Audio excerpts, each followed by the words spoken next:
Let it begin.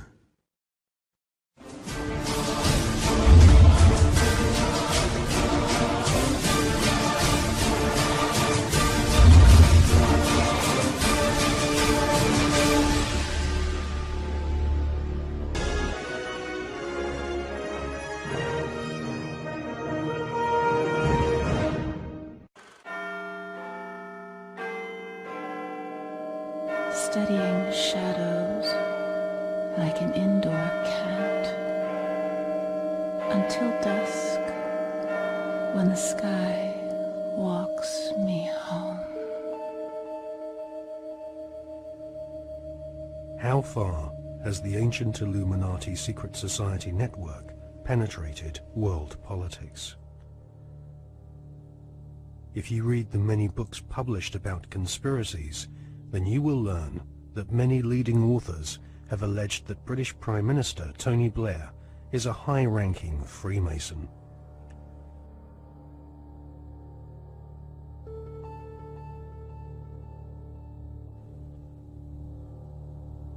Mr. Blair is a Queen's Counsel barrister, a profession which has its roots in the Temple Bar, built in London by the Knights Templar secret society in the 12th century. According to many authors, Tony Blair follows the tradition of Masonic membership amongst large numbers of barristers and judges. Mr. Blair is allegedly a member of the 1591 Studholme Masonic Lodge, which meets, amongst other places, at the Café de Paris in London. The Prime Minister has defended his role in lobbying on behalf of a wealthy Labour Party donor who was negotiating to buy a steel company from the Romanian government. Mr. Blair wrote a letter in support of Lakshmi Mittal, an Indian billionaire who lives in London. Mr. Blair said the letter was a standard one, written on the advice of the Foreign Office. However, opposition MPs are calling for an inquiry into allegations that his intervention helped to clinch the deal for Mr. Mittal's company, which is registered in a Caribbean tax haven. Our political correspondent, Norman Smith, reports. Lakshmi Mittal donated more than £100,000 to Labour after the last election. Shortly after that, Mr. Blair wrote a letter to the Romanian Prime Minister in support of a successful bid by Mr. Mittal's company, L&M Holdings, to buy a Romanian steelworks.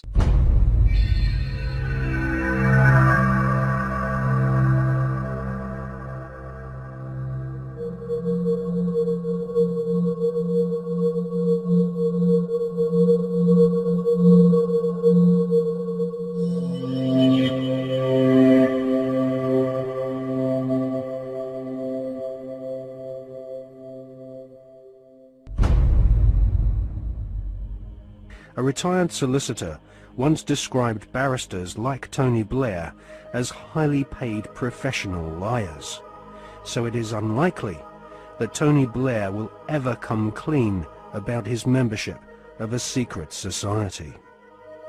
However, one thing we can be sure about: the Masonic establishment at the heart of British society does not like being probed or investigated when it comes to matters of Masonic membership.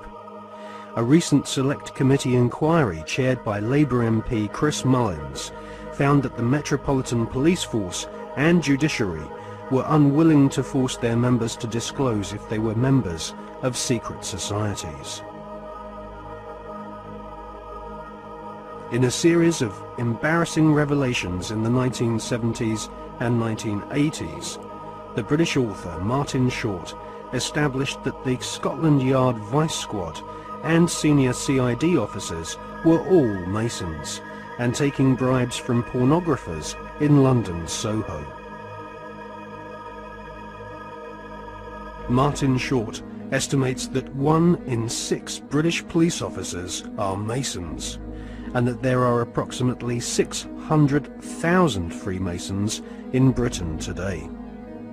Many Freemasons occupy highly paid jobs at local borough councils across Britain, which often have Masonic temples inside council buildings, maintained at the taxpayer's expense. In Scotland, Masons used to proudly parade through the streets. After the exposure of local authority frauds involving corrupt Masonic solicitors and counsellors, British Freemasons went underground and now rarely march in view of the public. The public image of British Freemasonry has been damaged by the revelation that supercriminal Kenneth Noye and the men responsible for the Brinks-Mat gold bullion robbery were all Masons. As Prime Minister, Tony Blair has frequent meetings with the Queen. She herself is Grand Patroness of International World Freemasonry, which has its Grand Lodge of England headquarters near Drury Lane in London. The British government employs a huge number of civil servants, magistrates, judges, solicitors and officials, which have all historically been Freemasons. The deceased author of The Brotherhood, Stephen Knight, says that penetration of Freemasonry into the British establishment goes way beyond policemen and parish councils. Knight says that the Palace of Westminster, home to the British Parliament, is used as a meeting place for at least 2 Masonic lodges. One of these lodges is called the New Welcome Masonic Lodge, which regularly hosts blood-curdling rituals and ceremonies inside the Palace of Westminster.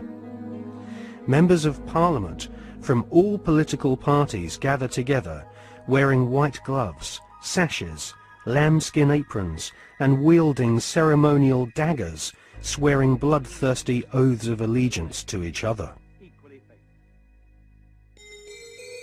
Just where this leaves British democracy is anyone's guess, but the fact that these secret ceremonies take place in a building paid for by the British taxpayer leaves one wondering if Freemasons do not see themselves as superior to the average British citizen. Many researchers claim British Prime Minister Tony Blair is a high-ranking 33rd degree Freemason.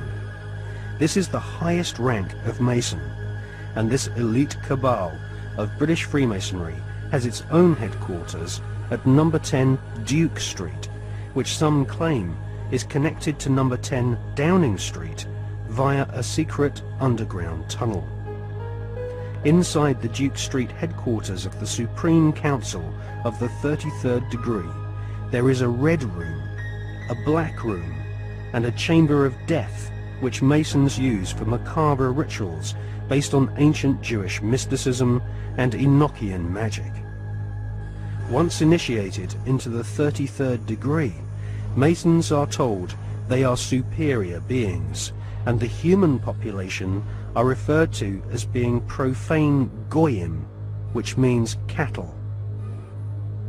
If Tony Blair is indeed a 33rd degree Freemason, then he is following in the footsteps of previous Prime Ministers, who have all been members of either Freemasonry, the Knights Templar, or the Round Table, which was started by Sir Cecil Rhodes following his economic conquest of Zimbabwe during the 19th century.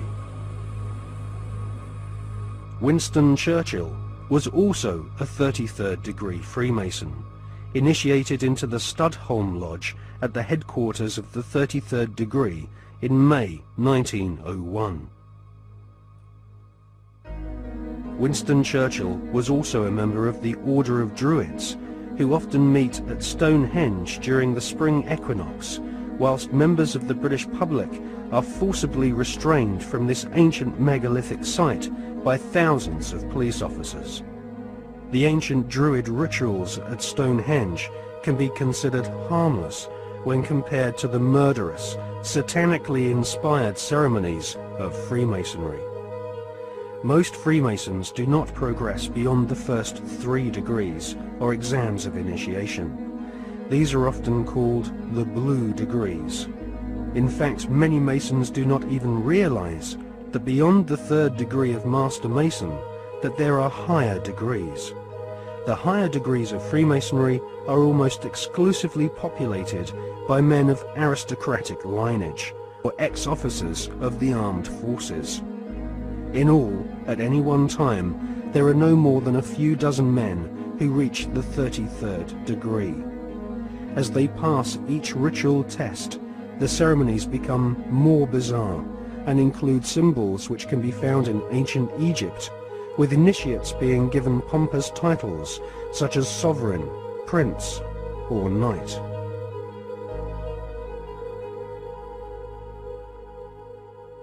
When we see Tony Blair meeting with George Bush Jr., we are actually seeing two knights of secret orders.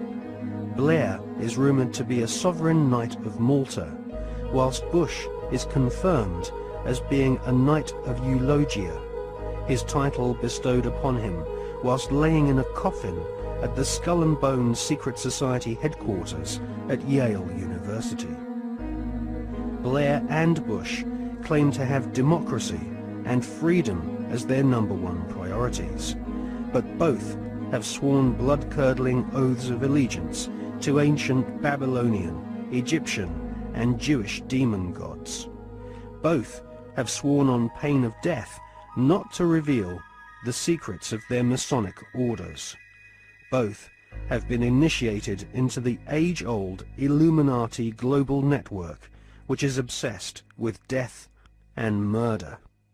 I mean, are we being ruled by politicians who consult with Baphomets and demons? Yes, we are. The way the world is structured is like a compartmentalized pyramid, and it's pyramids within pyramids, like Russian dolls, one doll inside a bigger doll inside a bigger doll. So you'll have a compartmentalized pyramid that is the British government, for instance, where the people at the bottom don't know what the top is really going towards, what the agenda really is. Just as in, in a bank, you've got a bank, and the people at the bottom of the bank who take the checks over the counter, they don't know what's going on above them, and they don't know what's going on above them. And eventually, in all these pyramids, you have a tiny little number of people at the top that are actually the only people that know how the whole game fits together. Everyone else is just playing their part in ignorance. And so what the Illuminati do is they make sure that only their people, or those that are not a problem to them, will reach those levels of power in which decisions have to be made to push this agenda forward. When people say sometimes, well, you see these people everywhere, you see these one and these one other. No, hold on a second. No, they're at these high positions of power. Therefore, because of this process of filtering them out, if you're not one of us, mate, you ain't going to get sponsored by the right people to get these positions of power. And if you slip through the net, there's going to be a scandal, or there's going to be something we're going to bring up that's going to bring you down because you're not one of our guys. And so therefore, the ratio of people who are into these dark satanic rituals, etc., to positions of real power in the world are very, very high compared with the general population, where it's nothing like as high, of course. And so the question answers itself, in my experience, when people say, do you think the Prime Minister of Britain's involved? And my reply is he the Prime Minister of Britain? Yeah, well, he's involved, particularly Britain, because the reason, you see, that you cannot put a cigarette paper between the British Prime Minister ever and the President of the United States, whether Democrat or Republican, is because both are answering to exactly the same masters. And Blair and Bush, who are gophers, I mean, the real power you don't see. They're just, they're on public display, they're still at gopher level. They are far more terrified of those in the shadows dictating to them than they are of public reaction to them. Because the most that public reaction can do is kick them out. It's not the most that the people in the shadows can do. I was talking years, indeed, before Blair came to power, that Blair was a chosen one and that he would be brought through. And one of his tasks would be to take Britain into the euro, among many other things. And this is why Bush and Blair speak from the same song sheet, because the same people are handing out the song sheets. So yes, absolutely is involved. And so are the British royal family in horrendous rituals that go on at places like Balmoral.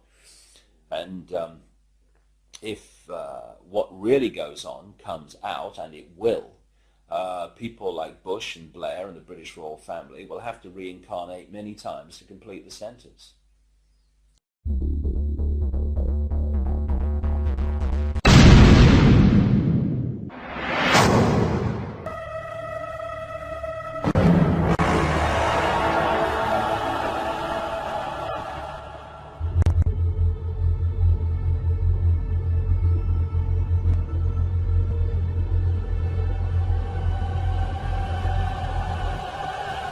Let it begin.